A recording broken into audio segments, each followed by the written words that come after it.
You're the boss. I just staggering. Okay, everyone. Welcome. Welcome to the first meeting of the Global Challenges, the first spring semester meeting of the Global Challenges Democracy Seminar Series, which I co-organized with my colleague Gautam. We are really excited to have here our colleague Mai Hassan, who's going to share this great paper that I'll introduce in a second. But I wanted to just get through a few housekeeping issues. So first, the Ash Center acknowledges the land on which Harvard University sits as the traditional territory of the Massachusetts people. I mean, we also recognize the continuing presence of the neighboring Wampanoag and Nipmuc nations. Should you want to find out more about the Massachusetts people, I encourage you to visit their website, massachusettstribe.org. So today's discussion is also being recorded and it will be made publicly available on the Ash Center's YouTube website. So I think that's it for the housekeeping portion of it, but I wanted to just take this opportunity to thank Mai, who I've known for a few years and have been a huge fan of her work. Oh, wow. Yeah, we've been at this, bureaucracy nerds. We've been at this for a while, but yeah, so we're really excited to have Mai here to share this really fantastic piece, which I think just came out in EPSR. Yeah, I haven't known about that. Oh, okay. And so we're really excited to hear about it. Let me just tell you a little bit about Mai, so you can be as impressed as I am with her. So Mai Hassan is an associate professor of political science at MIT, and her work examines topics that span across authoritarian regimes, bureaucracy, and public administration, as well as contentious politics. Her first book, Regime Threats and State Solutions, Bureaucratic Loyalty and Embeddedness in Kenya, is an award-winning book. It was selected as the best book of 2020 by Foreign Affairs, and it was also won the American Political Science Association Robert A. Dahl Award, and it was also the recipient of the African Studies Association Berthel A. Agot Award.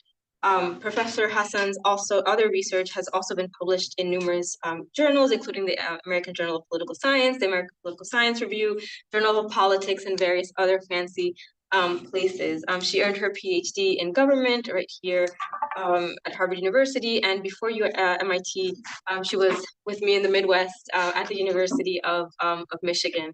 So please, everyone, join me in welcoming Professor Hassan for the paper, Who Gets Hired? Political Patronage and Bureaucratic Favoritism.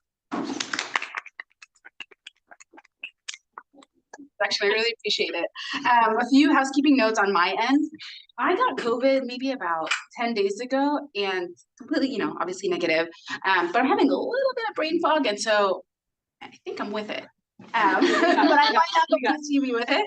And I'm going to start presenting standing up, but I might sit down at some point. Those also mentioned that this paper is coming out. So when I got invited to the seminar, I was really, really excited. And Horacio and Stuart and I are working on a suite of papers about local government in Kenya. And when she invited me, this was the first paper, and it was, in very solid working paper form. But we had started on a second project, and I was like, oh, this is great. This will be a great deadline to make sure that second paper is, in circulatable form. And of course, didn't happen. That said, so I'm presenting this work that's forthcoming. But that said, I'm very happy to talk about this the second paper that's going to come out of this project. And if we have enough time, I'd love to share some initial thoughts with you all and get some. Okay. So as Imelda said, this paper is called Who Gets Hired? Political Patronage and Bureaucratic Favoritism, and it's based on Kenya. So many countries around the world have public sectors in which jobs are allocated through favoritism. People are hired through favoritism as opposed to more rational legal or Bavarian norms. And we can imagine in these contexts, there's very clear benefits for that individual. They get to collect a government paycheck, they get all these government benefits. But for these same reasons, we might imagine that this is probably not so good for society at large, for public administration, public policy, for democratization. These people might not have been the most qualified person to get that job. And in some cases, that position might have been unnecessarily created for them in the first place. And so we come to this project with a pretty naive question. Is there bias, favoritism in public sector hiring? And if it exists, well, then what explains it? In part because of the importance of this question for so many realms, from public administration to democratization, a lot of people have looked at this question in the past. And a whole host of work has looked at the, precisely because of the benefits for individuals, the way in which politicians use their authority, use their clout to try to get these positions for their supporters. Ways in which they, use their political clout to pass along these jobs for electoral gain. This can come in like a whole host of formats, right? Like giving jobs to your constituents, or hiring party brokers who will go out and corral votes for you, or ensnaring clients in clientelistic relationships. Regardless of the mechanism, the idea is that the political patronage literature, that public sector jobs are allocated by politicians who are engaging in this favoritistic hiring for their own electoral gain. But as a scholar of bureaucracy, I always found this notion a little bit troubling, because politicians on their own are not completely in charge of the hiring process. And oftentimes hiring within bureaucracies, and especially local level bureaucracies like the one that we study, is often managed by the bureaucracy itself.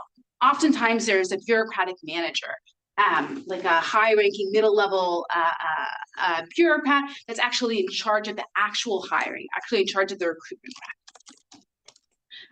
These bureaucrats tend to go by different names, but depending on the context, you might think of like a district commissioner or a district officer or an appointed mayor or a regional. And as literature is coming to recognize the importance of this middle tier of the bureaucracy, we were seeing a lot more literature that looks at how these actors try to tip the scales in favor of their own preferred candidates. In the most narrow view, we can imagine instances of nepotism where these bureaucratic managers try to get their family members, cousins, aunts, uncles in the bureaucracy. But if we expand that definition of nepotism to bureaucratic favoritism, we can see how other people that might be socially connected to the bureaucrat, maybe they went to school together, or they're the same ethnic or religious group, get preference for these jobs. And so again, we're coming back to this initial question of like, is there, in our specific context, is there bias in hiring, and to the extent that it exists, where in a sense can we place that blame? But as we went through the project, and as you'll see, there's a really closely related empirical question that we had to overcome as well, one of observational equivalence. What happens in cases in which the two actors that we're interested in engaging in this favoritistic hiring, what happens if they have overlapping preferences? What if they both want to engage in favoritism in hiring, but they want to hire the same person?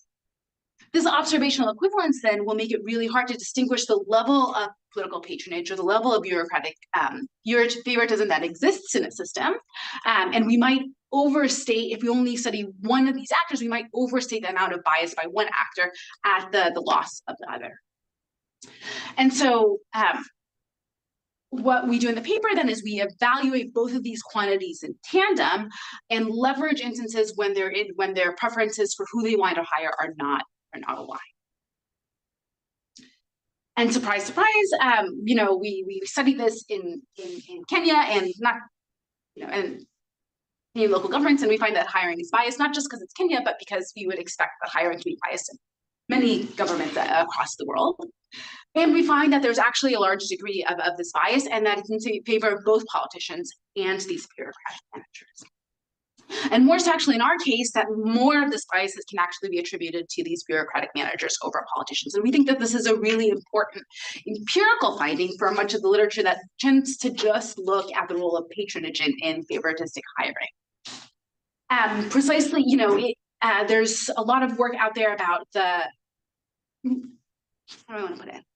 A lot of the comparative work that looks at bureaucracy tends to look at, thinking about that recent annual review piece by Sarah Brierly and co-authors, that a lot of the work in comparative politics is on, the frontline service providers, this bottom tier of the bureaucracy, who like teachers or hospital nurses are giving services to or withholding services from. And obviously that's important, but we're looking at this management tier and showing that the incentives and preferences of this management tier affect who's actually employed by the state, and this has downstream incentives and implications for the services that others tend to study more often in comparison. We also think that this matters for thinking about civil service reform more broadly.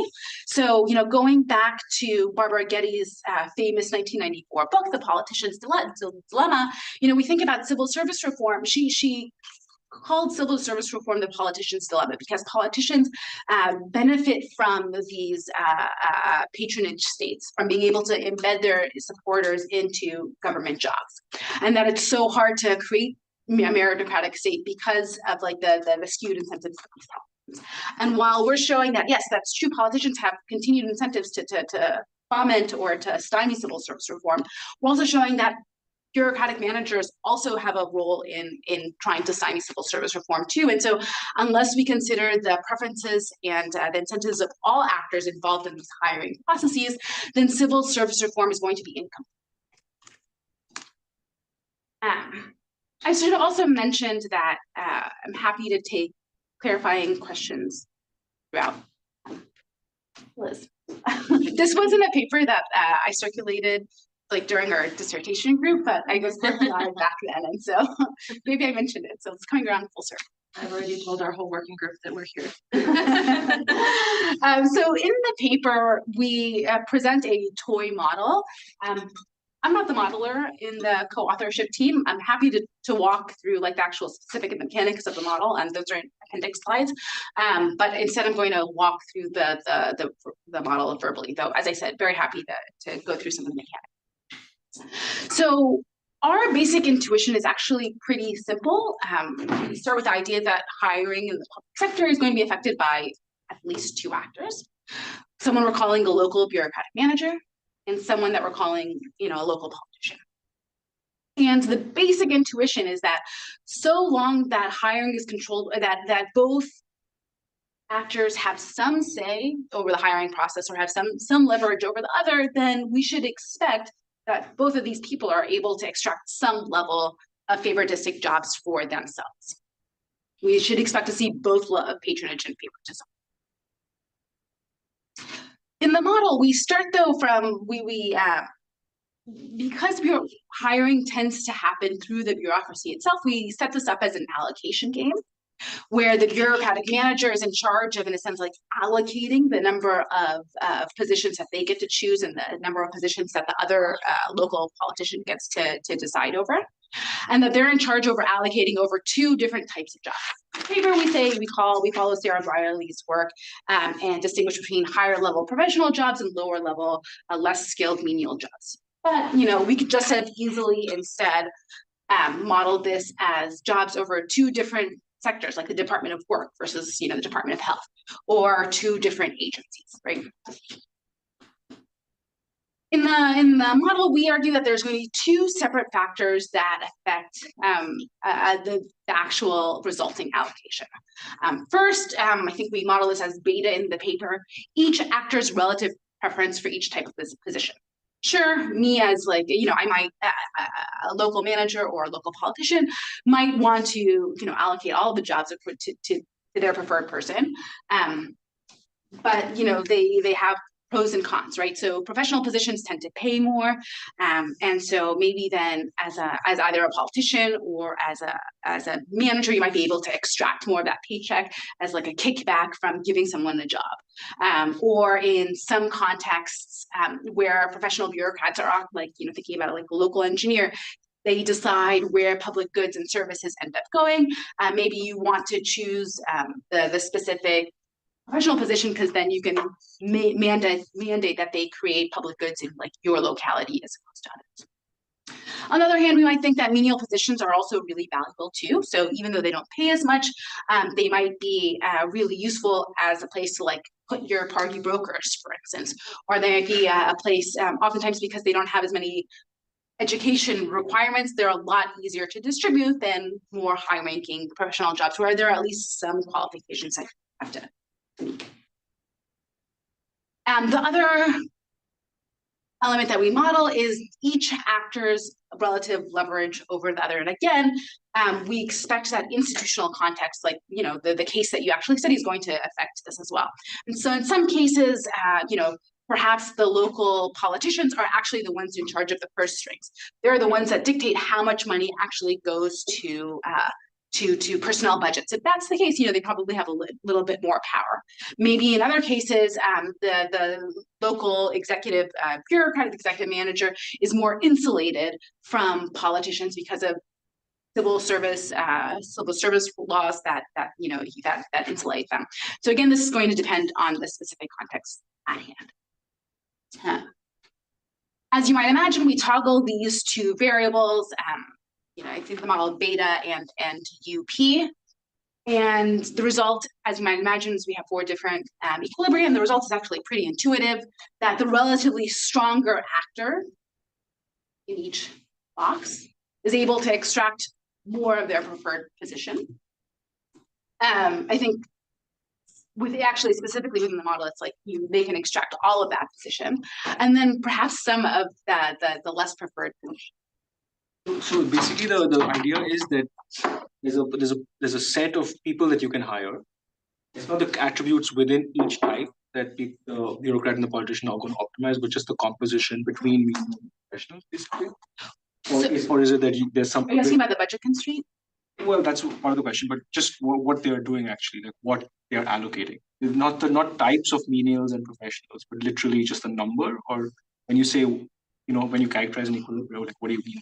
Yeah, so in a sense, like we can think of like there's a budget constraint of like the number of professional bureaucrats that can be hired and the number of menial bureaucrats that can be hired. Yeah. And so then there's the allocation across both of those positions. Though I see your point, like are there situations in which we might be able to substitute away, like can we give up 5 menial bureaucrats for 1 professional bureaucrat?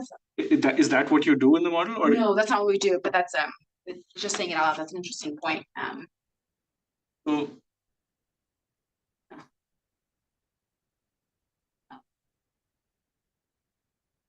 but that's not the way the model is written. The model is written like there's a set number of professional bureaucrats that are going to be hired, and there's a set number of menial bureaucrats that are going to be hired. And so how do they allocate between these 2 positions? And they're not interchangeable. They're not yeah. It's a fixed. Yes. Yeah. I did that. They're subject to budget constraint. They might not allocate. Technically in the model, you don't have to use all. You don't have to hire all of the professional bureaucrats that you're allocated, but in the way that it's all, that's what ends up happening. So again, the main intuition from the model is that the stronger actor ends up being able to extract more of the type of job that they want, and in many cases is also able to extract some of the other positions. So there's just either you pick a menial or you pick a professional. The way that when we solved the model, which we found actually quite surprising, is that like say as is in the Kenyan case, the clerk is more powerful, or the executive bureaucrat is more powerful. Yeah. Solving in that cell of the model, they'll get to extract all of the professional positions and some of the other positions. So context. As I said, we're looking at this within the context of Kenyan local governments. They're called local authorities. They've been around pretty much since independence, but then they were abolished as Kenya transitioned from like a very more centralized state to a devolved one back in 2013. In total, there are 175 of these local authorities.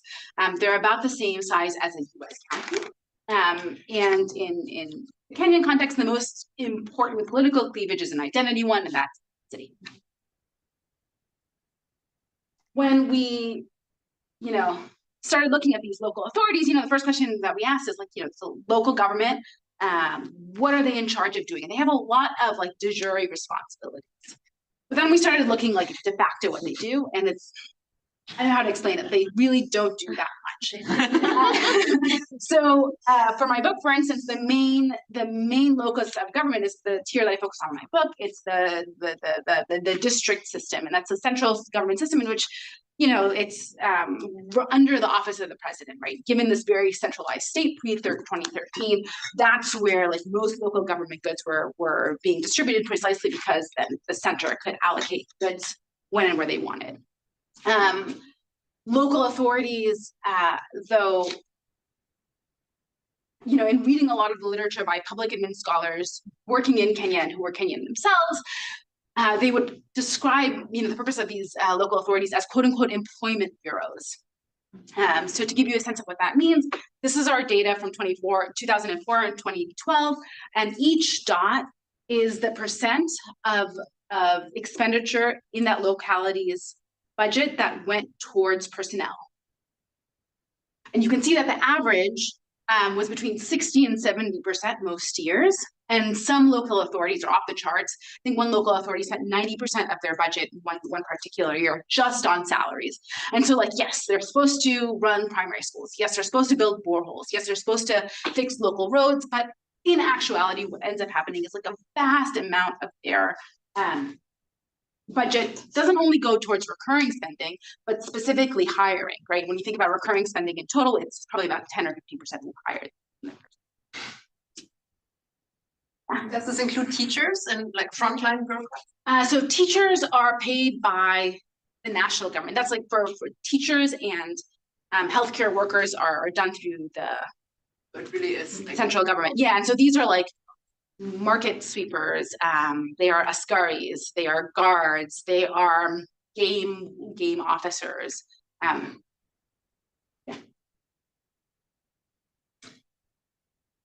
So given the importance for hiring in these localities, who does the hiring? It's run by a local council, and this local council, there are elected politicians. Each local authority has between 4 and 26 wards. Each ward, you know, elects one person into the council.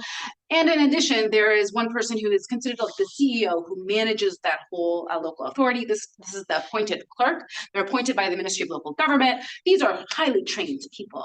Not only did they go to college for a while, they had to go to like, they could only have graduated from like the premier university in Kenya. And they go through a whole host of training about budgeting and administration. Like, these are well trained, but they're centrally managed by the Ministry of Local Government. They are prohibited from being a local of that locality. There are no provinces in Kenya. There are provinces. And the provinces don't they don't oversee the district level bureau. So like I can get into Kenyan history. And so like when Kenya was created, it was like back in 1963, it was supposed to be like a federal system in which the federal, which the province level was supposed to be like the big thing. There were 8 provinces, 7 initially had independence, but went up to 8. And that was supposed to be like the main locus of government. But the president didn't really like that, and really, and these were supposed to play a big role in actually pursuing development, these local authorities. But the government didn't like, the president didn't like this. You know, not having control, and so then completely neutered that federal system by 1964. So about a year after independence, it was pretty much just a federal system. These provinces were pretty much not really used instead, and in part because ethnicity is more tailored, more closely aligned with district boundaries. Mm-hmm. The central government ended up like privileging districts as opposed to provinces. So at this time, there were about, in 2004, I think there were like 70 districts. By 2013, hundreds. Are the districts also elected? They're completely different systems. Because this grew out of like the devolved government system, and it was supposed to be a counterweight to the central government system. But the central government system like ended up where all the development was. And so these end up like nesting completely within districts and end up nesting completely within provinces. But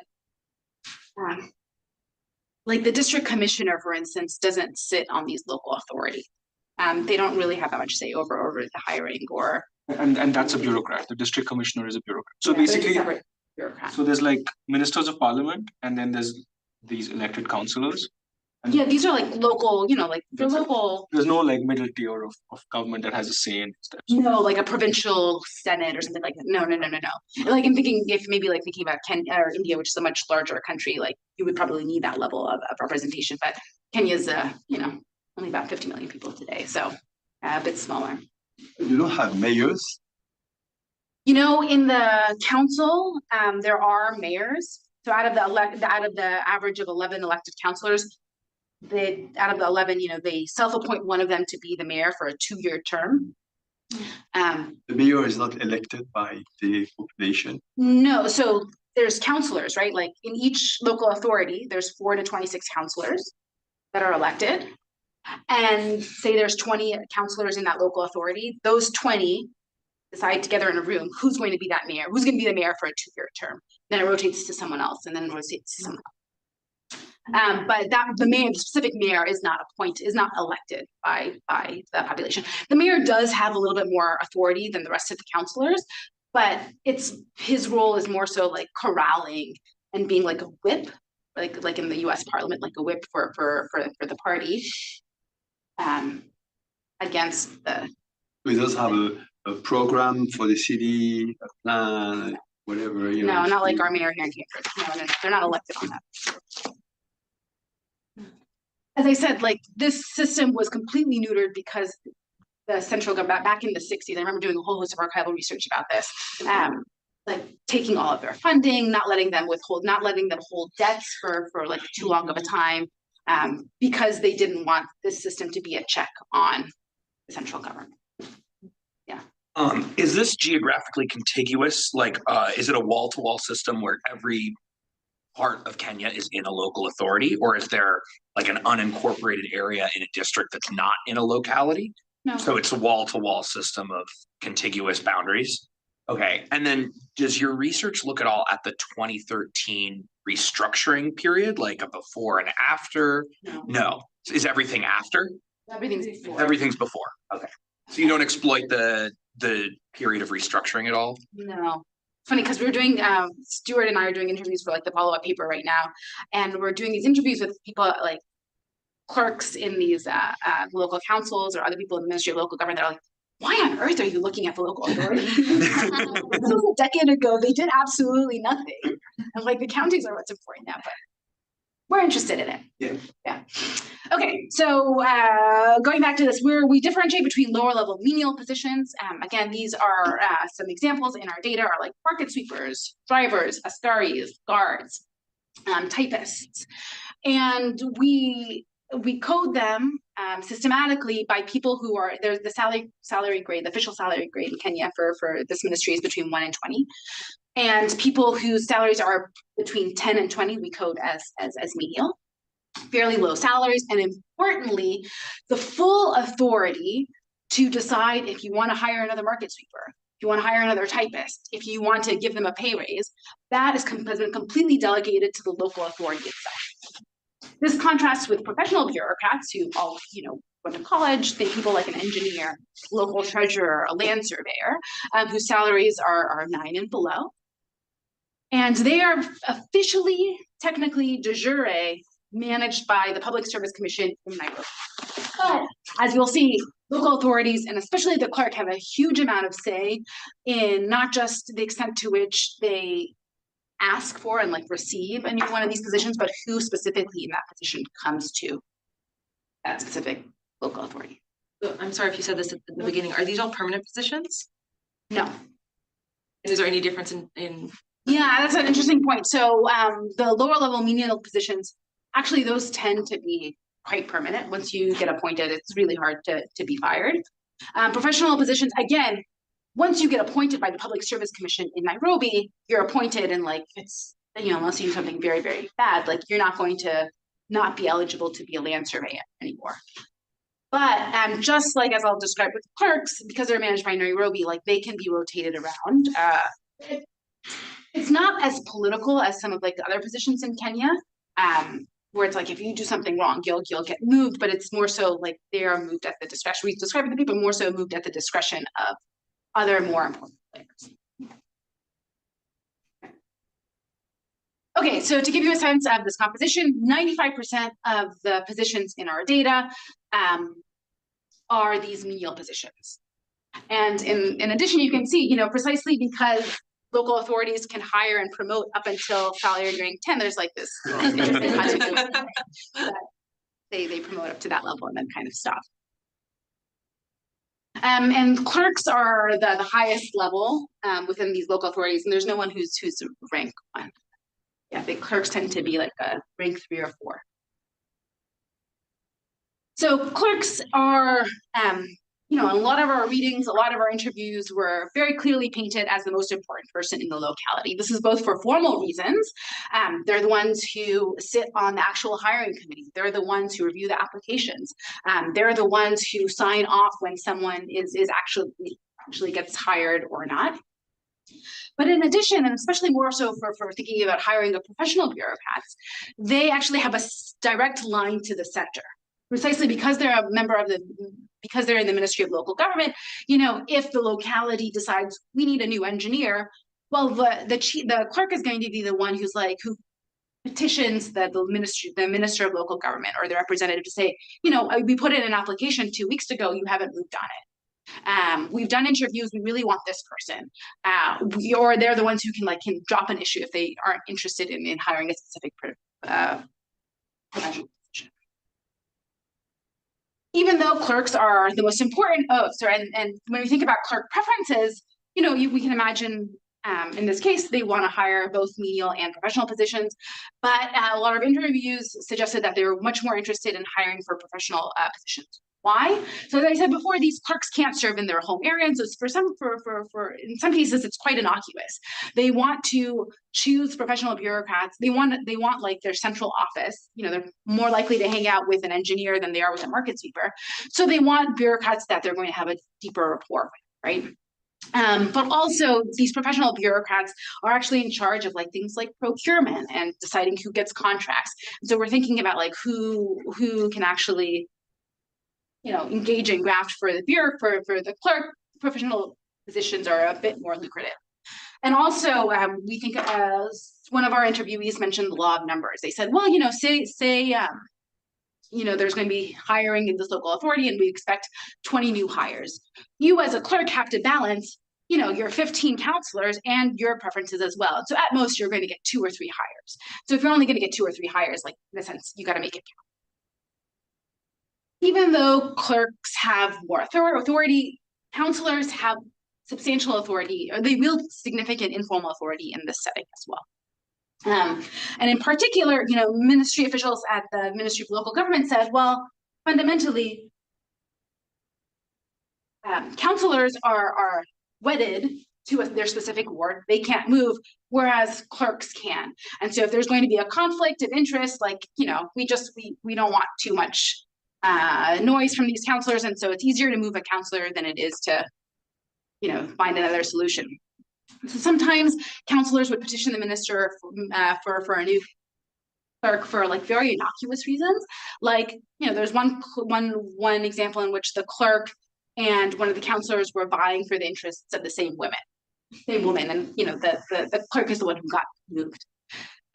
But in addition, a lot of our interviews suggested that localities prefer a co-ethnic clerk because then it aligns the incentives of hiring as to who it is that they're going to hire in the locality. Many of the localities are not completely heterogeneous, and so if you have a clerk that's co-ethnic with the majority of the council, it makes it a bit easier to engage in favoritistic hiring for, in a sense, one side. Yeah. I think worried about ability, on the clerks and the councillors, would they talk a lot about, well, who's the right person for the job and what are their qualifications?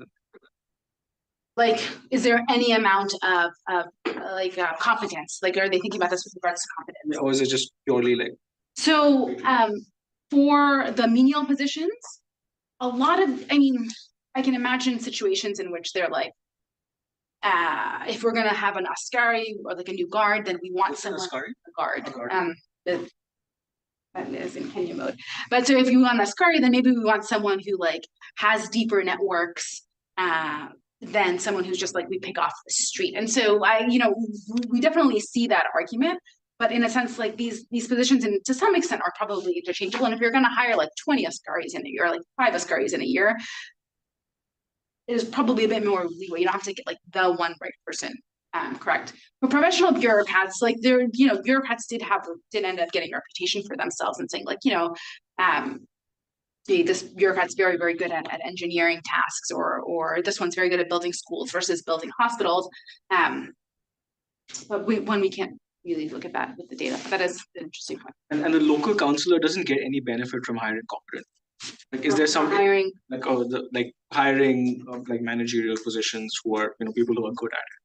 So they don't care about that dimension of it. Meaning, is there some electoral mechanism? yeah. So like you're saying, why not hire a really competent engineer so that you get good public goods, so that you get reelected? Yeah.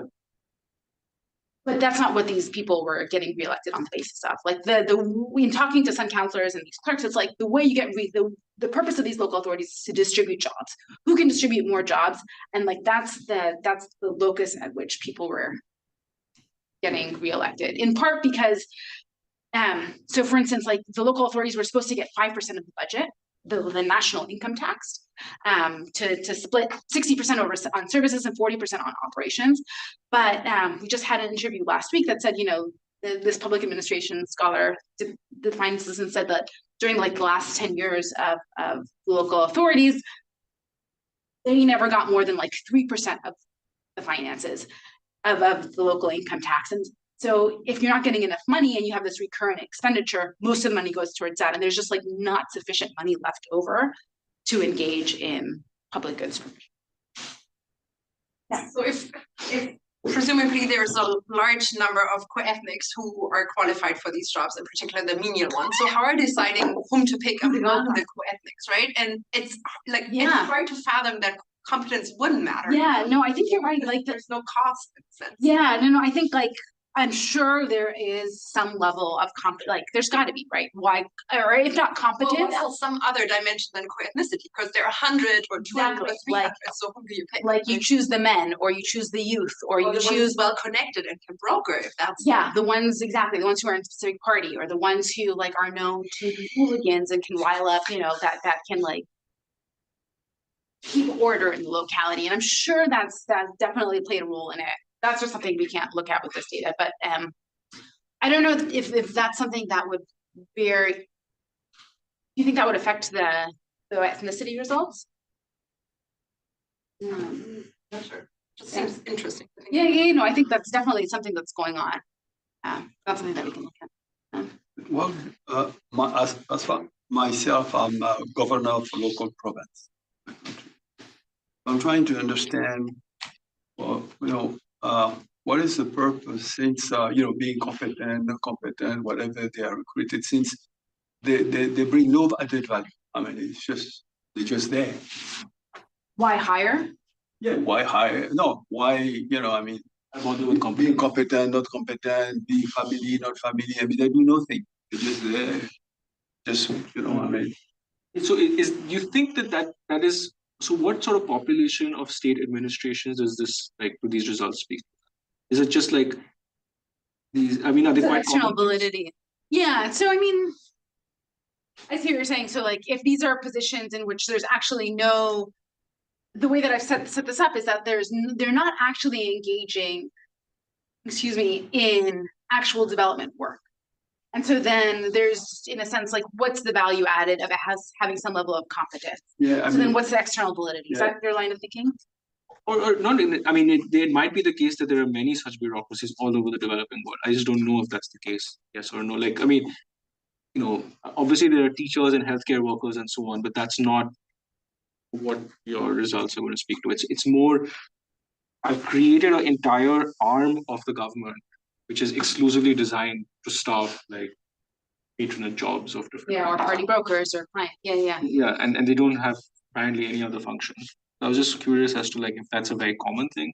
Like can you think of other? I don't think this was created initially in that sense, but like after it had become that way. So for instance, like the reason that we got this data was because in 2000, so the president who was elected in late 2002 and took office in 2003, he was like billed as a technocrat. Like that was his reputation. And he invited in, he also oversaw the largest corruption scandal in Canadian history, but like that was what he was billed as in 2003. And he invited in USAID, who ended up working with two professors at MIT. That's how we ended up with some of this data, that to create like a monitoring system of where the budgets for these local authorities went, precisely because they were spending so much money on salaries as opposed to public goods provision. And so it's, how it got there is, it wasn't meant to be this in the first place, but that's kind of what it ended up being. So just to follow up on that, I mean, doesn't this have, to what extent is then that the visibility of the usage of patronage versus something else that requires competency to provide the public services matter in this context? Because there's some work, like I'm thinking Guillermo Torrell's work, who you cited, that looks at like municipalities in Brazil, but different place, but like where patronage is actually a useful mechanism, like as a signal, precisely because of the ties and how they're recruited into the bureaucracy, that then serves as a way to show, here, we can actually deliver some of these Some public other goods. really good as So well. your data can't Yeah, say. no, that's, I mean, I see that point. So like, but that's not in line with our findings, right? That Right. these, local counselors or I guess in Toral's case, it would be these local counselors help employ some people locally, and that's as a way to get reelection. Actually, that did happen. Like many of these counselors were thinking about what made them, asking them, what do you campaign on? They're like, well, I got people jobs, or I didn't get people jobs, right? Like, how do you funnel more resources to your actual specific ward? And if social services aren't really cutting it, then this ends up being the main currency. What was it?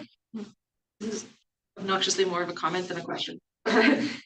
This seems totally in line with even US government, local government, or developed countries. So if you look at like a police department budget, it's mostly salaries. But also, I'm trying to understand, like, if someone is hired to like sweep the streets or to be a security guard, that's very similar to like a garbage collector versus like a cleaner in the local government in any part of the world. So those jobs are performing a function, right? But I think what you're saying is basically, there are many people who could do those jobs. So it's about who gets the job as opposed to the job not doing it. Yeah, it's two things. It's one, who actually gets to do that job, right? As you were saying, so that like a trash collector, market sweeper, maybe not like an enforcement officer, but like, some of these other things, like maybe you want to hire youth instead of older people, right, who are a little bit more energy. But I don't think that would toggle that would affect the ethnicity result. The other thing is to, and something that we're thinking about in this next follow-up paper is like, to the extent that you hire more trash collectors, and so like increase the trash collection budget as opposed to, try to allocate a little bit more of your budget to like creating a new well, right? And so part of it is, do you need 15 trash collectors for a locality that's small? Unless that's the easiest way that you can kind of get their electoral support, right? You can do that for more people. Yeah.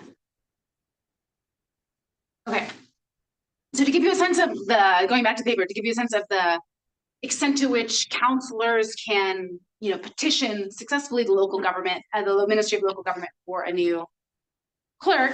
So we looked at the ethnicity of each clerk and randomized, if we just randomly allocated the clerks that we have across all of the localities that we have, what would that distribution look like? And it would look like something like this. This is the number of co-ethnic clerks in each randomization, but the actual number of co-ethnic clerks is much, much higher. And so these counselors are very much asking for and receiving co-ethnic clerks.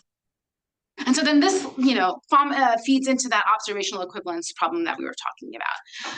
Precisely because many of the observations in our data have a co-ethnic clerk, clerk who's co-ethnic with the majority of the council, that are going to share observable preferences. How do we disentangle the level of bureaucratic favoritism from political favoritism? So as a recap, clerks are relatively stronger. They prefer professional positions, but councils matter too. Both actors have leverage. And so we expect to see some biased hiring by each actor. But when preferences diverge, we should expect clerks to extract relatively more professional positions in particular.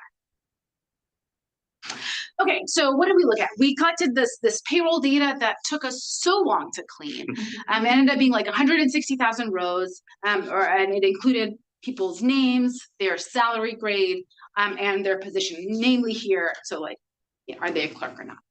And then we imputed people's ethnicity from their names.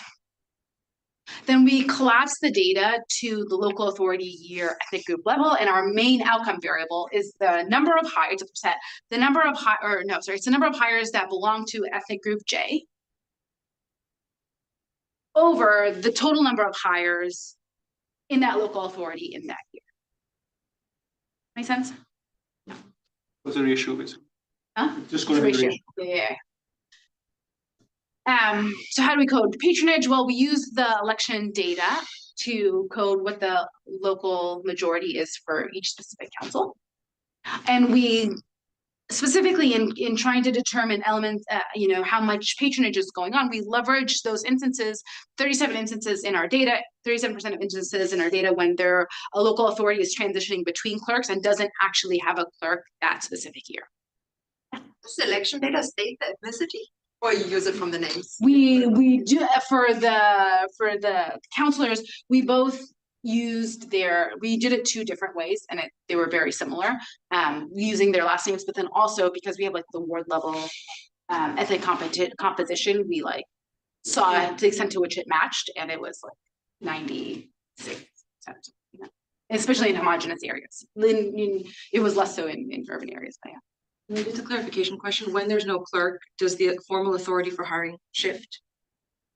When there's no clerk, there's they oftentimes appoint like a makeshift person, or like someone, maybe another high-ranking bureaucrat will take over that position, but they just don't have as much clout because they don't have like the title of a clerk. And so from our understanding, they just get bulldozed a lot more.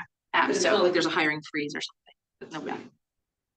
And it's not the case that you would just want to assign clerks to specific regions which happen to share the same ethnicity as the clerk. They might just speak the language or something like that, which would account for why you observe the disparity between if you were just to randomly assign it.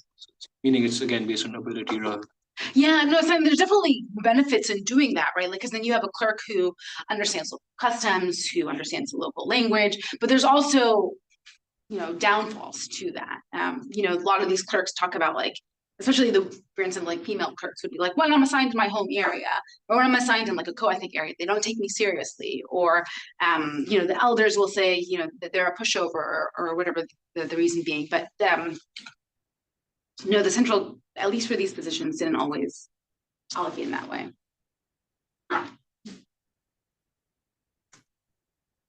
To give you a sense of what our data looked like, so for the x-axis are the ethnic groups that were a majority on at least one local authority. And then in blue are there are instances in which the clerk was a co-ethnic. And this teal color is when the clerk was a non-co-ethnic. And then in green is when there was no clerk at all. And so we have pretty good variation, especially across the country's largest ethnic groups. These 5 ethnic groups together comprise about 70% of the population. In part, that's why there's a lot of mass there. And so there's a lot of clerks from those ethnic groups that they can be allocated to a co-ethnic council, even if it's not their home council, which they're formally forbidden. And it was actually a rule that was stuck by, formally forbidden from overseeing. Coding favoritism. Again, we use the payroll data in part to code whether or not there was a clerk, but then also the ethnicity of the clerk. And so just to throw out some descriptive statistics, this is looking at trying to get at patronage, and we look at those instances in which there's no clerk. And ethnic groups that were co-ethnic with the council majority were overrepresented in the bureaucracy relative to the local population at about 1.25%. And then groups that were non-co-ethnic with the council majority, given their population, were much, much less likely to be represented, were much more likely to be underrepresented in bureaucracy. Determining the level of bureaucratic favoritism isn't as clean cut because there aren't any instances in which there's no council, but we try to show this anyways. And so here are instances in which ethnic groups are co-ethnic with the clerk, and the local population and the locality, local authority. Here are instances in which they're co-ethnic with, they're non-co-ethnic with the clerk. Sorry, I have that wrong. Here, we're holding constant oh gosh, this brain fog. We're holding constant the ethnicity of the counselors in this graph, and then looking at localities in which the ethnic group is co-ethnic with a clerk, not co-ethnic with the clerk at all, or in which there's no clerk at all. And so in general, we see that if you're co-ethnic with the clerk, just like with political patronage, you're expected to be overrepresented in the bureaucracy by about 1.25, 125%. Whereas if there's no clerk, or if there's a non-co-ethnic clerk, much more likely to be underrepresented in the bureaucracy, given your level of the population in that local. Okay, so in the actual empirical analysis, for the equations that I'm going to throw up, we, I is the local authority, T is the year, J is the ethnic group. And again, our dependent variable is the number of hires for a specific ethnic group in a year in a local authority over the total number of hires that year in that local authority. Yeah. Can you speak a little bit more to what determines co-ethnicity with the clerk? Because I could imagine in places that are like super politically well connected, maybe there's party alignment, that have super salient ethnic groups, right? Yeah. They're more likely to have a co-ethnic clerk, because otherwise they're just going to threaten to kick them out. Yeah, so in a sense you're saying, like, going back to this graph, what explains the variation here? Pia, I don't know how to explain to you. Given like my book, I was like, there's got to be something, and we tried so many different variations. We're like, okay, well, what about if you're co-ethnic with the president, or what about if you're co-ethnic with the minister of local government, which is this ethnic group, and then in 2002 to 2007, and then 2007 until 2013, or what if you're co-ethnic with, looking at the percentage of the cabinet that you're co-ethnic with, or what were some other ones that we tried? If your MP is a minister. And we didn't find anything. And so I'm sure. That's great news for this paper. Yeah, it's great news for this paper. But like, I just like, so then is my book wrong? It's a different thing. But it is something that we thought like long and hard about. And I don't know. The excuse I'm falling back on is this was just seen as a way to hire people. And so like, it wasn't that much money. It wasn't that many people. Well, I mean, it's a lot of people, but like not the main locus that the central government was like really thinking about. But other than that, I don't have information. And again, we did like the different presidential coalitions, because the presidential coalitions switched in 2007. We tried that. Nothing came up significant. Okay.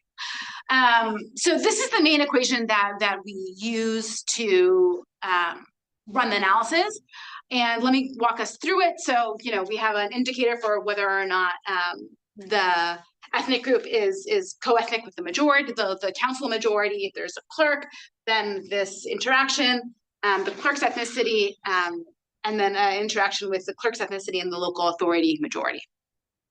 We have this is a hiring indicator for whether, because there are instances if there's no hiring done in that specific year, then our outcome will be like have a 0 on the bottom, and so like that's not good for math.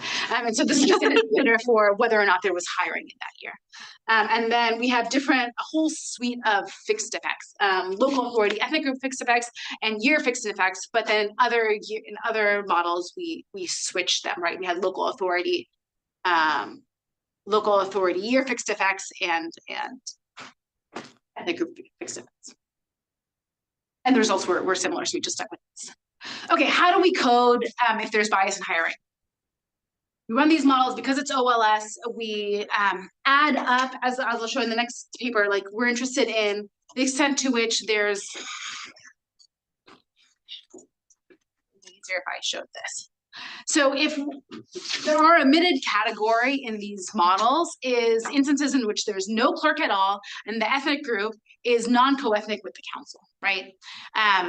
But then if we're interested in trying to understand if there's patronage, if there's any bias in favoritism at all, then we're going to be interested in the linear combination of pretty much all of the other combinations as well. If we're interested in cases in which there's political patronage, and then we're going to think about do linear combinations in which the ethnic group is co-ethnic with the council, and that there's no clerk at all. If we're interested in instances in which there's bureaucratic favoritism, we're going to be thinking about instances in which the linear combinations in which the ethnic group J is co-ethnic with the clerk, but not the council, and instances in which J is co-ethnic with the clerk and not the council. Hopefully this table clears it up a little bit. As I said, we do a whole list of linear combinations because it's an OLS model. And so the linear combinations that I'm going to show, when there's no clerk, if J is co-ethnic with the clerk and the council, then we add up pretty much all of the beta values because it's a linear model and trying to figure out how much bias is happening by either actor. If we're interested in ethnic group J is not co-ethnic with council, but co-ethnic with the clerk, then we look at those beta values, B2, beta 2, and beta 4, where there's a clerk presence and the clerk ethnicity, right? That gives us whether or not that adding those will give us the level of bias from being co-ethnic with the clerk, because you have to have the clerk there and then also the co-ethnicity of the clerk. And similar additions or, separate ones for all the other values. So first, we just showed that there's patronage and favoritism across our models. And so here, this is when we add up all of the beta values together. We see that if there's an ethnic group that's co-ethnic with both the council and the clerk, they can expect about 20% more, 21 or 22% more hires given their share in the population than if that wasn't the case.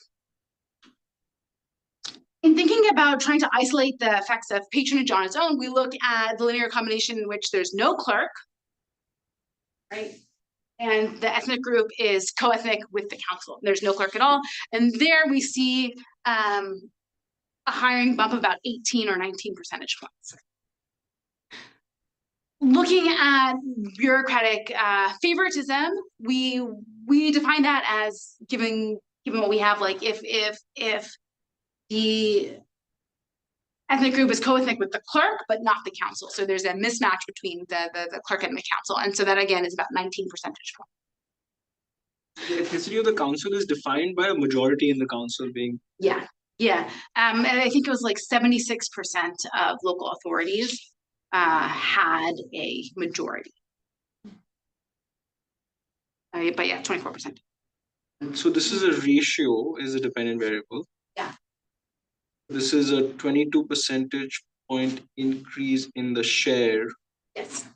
Actually, it's an enormous effect. It's huge, yeah. And so we have it in the introduction of the paper, but like holding all else equal, if you're co-ethnic with both of them, you could expect like 7 more additional hires than like what your population would suggest. Okay. So there's patronage and favoritism, but like the main impetus of the paper is trying to distinguish between the two. And we do so by, going back to our model and differentiating between higher level positions on the left and lower level menial positions on the right. And again, if we put all of the combinations together, we see, if you're co-ethnic with both the clerk and the council, you're going, more. Oh, yeah. Oh, but then I can't keep my. So that was on the cheap seats. If you're co-ethnic with both the clerk and the council, then you're going to get a hiring bonus, both for professional positions and menial positions. So it's much, the hiring bonus in both of them, and a very large one. When we think about the role of patronage, when there's no clerk at all, right? So like no clerk to put in their own requests, lots of patronage going on. That professional positions, the council your co-ethnics of the council will get like 44 to 46 percentage points more professional positions and about 26 more menial positions.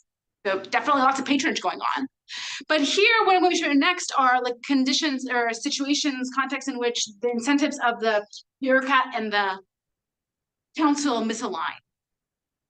And so here are cases in which the ethnic group is co-ethnic with the clerk, but not with the council.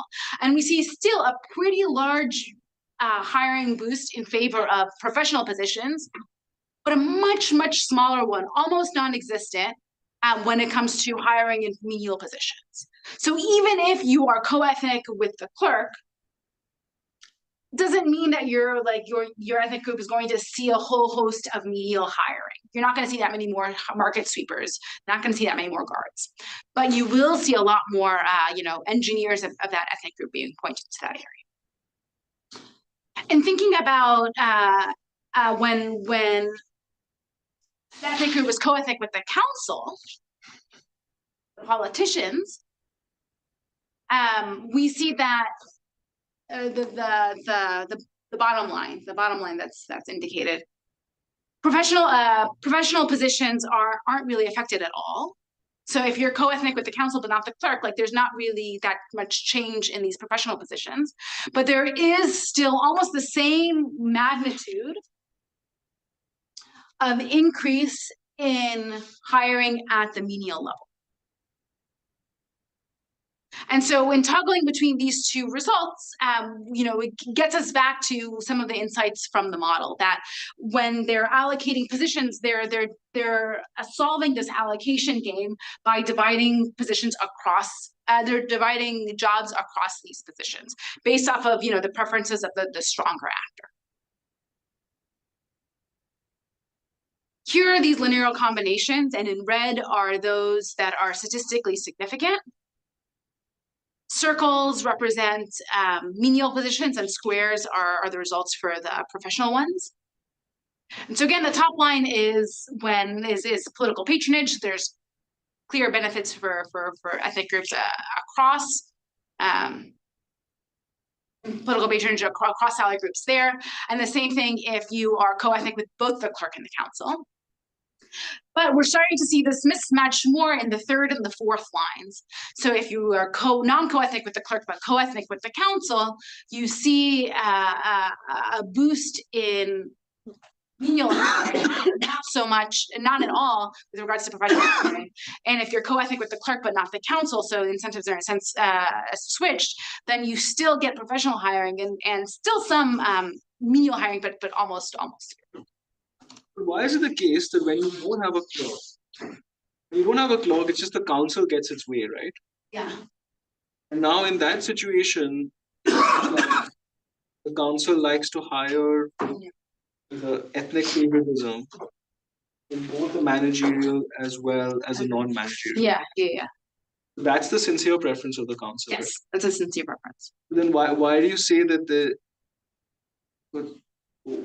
why is your argument then that the clerk can block the So we're arguing that the clerk can block. Because if I read that suggests that the councillor also likes to have co-ethnic managerial positions. Yeah, of course. Yeah. So they want, everyone wants all positions all the time. Also, I think it might be, I don't know, I mean, you probably have this in your deck somewhere, but like just presenting the number of each position hired rather than a instead ratio. of the ratios. Yeah, it just seems like a more intuitive way, because right now we don't really know what the constraint is against which we are balancing this. So in the you're right, I don't have the numbers, but we ran the models with the number of positions, and it was the same results. So I mean the same substantive interpretation, but I don't know. Can I ask on the same point, sort of from a theoretical perspective, I sort of expected the opposite. I would have expected the clerk to have a lot of say for the professional positions, but maybe not so much for the menial ones. That's what happens. Is that the case? Yeah. So this is the 1 through 9 salary group is the professional position. Oh, sorry. Okay. Yeah. Okay. Pia doesn't remember this, but she made one of these points when we presented this paper, very early format. I think your question's about the omitted category. I'm like, oh yeah, and helped us figure out these linear combinations. really great point, Pia. I forgot it all. All right. Can I interrupt? Yeah, yeah. Not interrupting at all. Because in Kenya, like there are a lot of NGOs, the UN office, and like the regional offices, like could be IGAD or even offices of the African Union. So, like to my understanding, the relation with the ethnic and the one who is in power could be an aspect, like to hire the clerk in this organization so that like he can get, the money that they gain assigned on this organization is much more higher than So are you thinking about like the other stakeholders who are involved? as outsiders. Yeah, so thinking about, the other stakeholders. Well, we didn't think about stakeholders within the sense of like international organizations, but we ran some of these models like by incorporating other stakeholders within the domestic politics scene. So as I said, like we're thinking about the MP, and sometimes there were 2 or 3, some cases 4 MPs whose constituencies overlapped as part of the local authority. We looked at, again, ministers and the president, and you're right, we didn't look at like international organizations, which probably have much more local presence than like the president. But for the ones that we did see, the other stakeholders didn't seem to affect our result.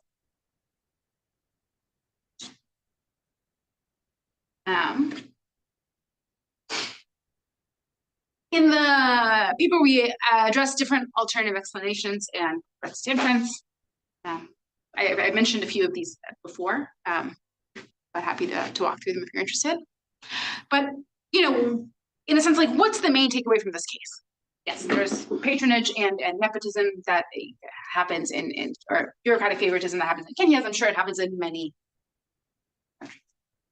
And in the Kenyan case, managers tend to be focused on professional jobs, though this is, obviously context specific. If we think about like Sarah Brierly's, one of her 2021 papers, the context there is flipped, that the ruling party was really interested in menial jobs as opposed to professional ones, because it's a much stronger party system in which, there are foot soldiers that you can employ in government positions. Pia's paper with Lucy. With Lucy, again, a similar situation in which the ruling party is more interested in menial positions. But we're hoping that the key takeaway is that, to the extent that both of these actors have some leverage over another or some say over the hiring process, it seems like, it's a pretty intuitive point that we should expect some bias, and there's bias in hiring, that it should go towards. Information about the candidates or the hires and the pool of applicants, or no? Like, can you measure ability in some way to see that, like, what the development impact of doing it, like, one way or the other is? We have their age, and I think we did something with age. That's the only thing we have. We don't have like their education levels, for instance. What else could we have from the data? You don't have applicants, do you? No, we don't have that. No. Don't you have the salary levels for the like, can't you infer something from the salary level, or do they get to set the salary? Like, is the salary level endogenous, or is that a proxy for company? Well, actually, so the salary level for the 9 and above for the menial positions, that's not endogenous. That's set by Nairobi. I mean, that's best proxy there is probably, right? For ability? I mean, yeah, because But for the menial position, that's set by the South. There's a pretty strong union that's like, that pushes for their people. I would think that one's more endogenous than the professional ones, but I didn't think about, thinking about professional level salaries as a better measure of competence. Like, engineers range the salary scale from 6, 7 to 8. So under what conditions do you get a 6 versus an 8? Yeah. More minutes for Q&A. We've been interrupting you throughout. Yeah. It sounds like you can do this. This is so clever. The design is super clever. I think for some future work, one thing that I'd be curious about is how much of this is, I expect that this is happening. And so if I'm a co-ethnic person who could take a job, government or not, my likelihood of applying changes based on the. I'm sure it changes the pool. Yeah, but in terms of not just, in terms of whether or not I choose to apply this year or if I wait until next year. Or I go to the UN job. So how much of this is Wait till you have a co-ethnic or a Yeah, clerk like with- from the clerk's perspective, they're like, I'm not biased, it's a pipeline problem. That's equivalent. Yeah. And also like the incentives of like the would be applicants, right? Like why wouldn't they just apply if you suggested that they have higher salaries, right? In the yeah. organizations versus like. Oh, sorry, I misunderstood the question. Yeah, Like for it's a follow-up because like I was working as a police officer in the African Union Commission, Department of Political Affairs, Peace and Security. Like it was 1 year experience for me, but what I have seen is like this is absolutely true, not only in like Kenya or other African countries, but even in the organization within the AU. within the African Union. They like the job is clerk, like it's all maybe 99% who work in the clerk level was all Ethiopians. But with the change of government in Ethiopia in 2018, those who are in favor of the former regime, they get replaced by the one who's in power right now. Like this who are by the Tigrayans, they get replaced. There is no qualification. Like at some point, it might be subjective or personal. Like there is no any requirement to hire them. They just bought them from far and working there. But the amount they get paid, at some point it can like it's comparatively like similar than like me, which I was working as a police officer. So this is like for me, I just want to grab from the studies. But in your future, you can consider it. Yeah, no, so I mean, I like this idea of like how it changes, you know, thinking about this as a more dynamic game and thinking about how this changes who then applies or what the exit options are, what does the market look like in these localities, who starts different businesses. The way that we're thinking about extending this is less so to do with ethnicity. It's a huge, very nice. We're very excited to have a paper that doesn't feel it's explicit ethnicity. But instead thinking about like the preferences of each clerk. You know, if you're a clerk or any kind of professional bureaucrat, you have expertise in building schools, right? Or you develop expertise in like you can't be a great clerk at everything. And so to what extent do you know, in like the 20 to 30% of the budget that is not going to recurrent salaries, do you like put your finger on sending it to schools versus water, right? Like, do you develop a specialization of like, I want money to go there, whether it's for like nefarious reasons of like, I know how to siphon off money from water contracts, or if it's like, I've gotten really good at building wells and boreholes, and like, that's just what I'm going to do. So that's what we're thinking about the follow-up. Kind of using like a similar design of like instances when the clerk isn't there to kind of get the revealed preferences of the council of like where do they spend their money? Is it 20% water, 20%, you know, this, 20% this, and this. Then when a clerk comes in leveraging, you know, how those allocations across sectors change. To get a sense of like how bureaucratic preferences, not just for co-ethnics, but like, you know, non-ethnicity, affect budgeting and local. Yeah, okay. I'm really curious about the new equilibrium today, now that these councils no longer exist. So have these same dynamics basically been replicated in county offices, or is there a shift in terms of sort of spending, personnel? Yeah, so the new councils, you know, in doing these interviews with former clerks and former people in the Ministry of Local Government, they always compare them a little bit to the county councils of today. And so we've got a little bit of that information. From what I glean,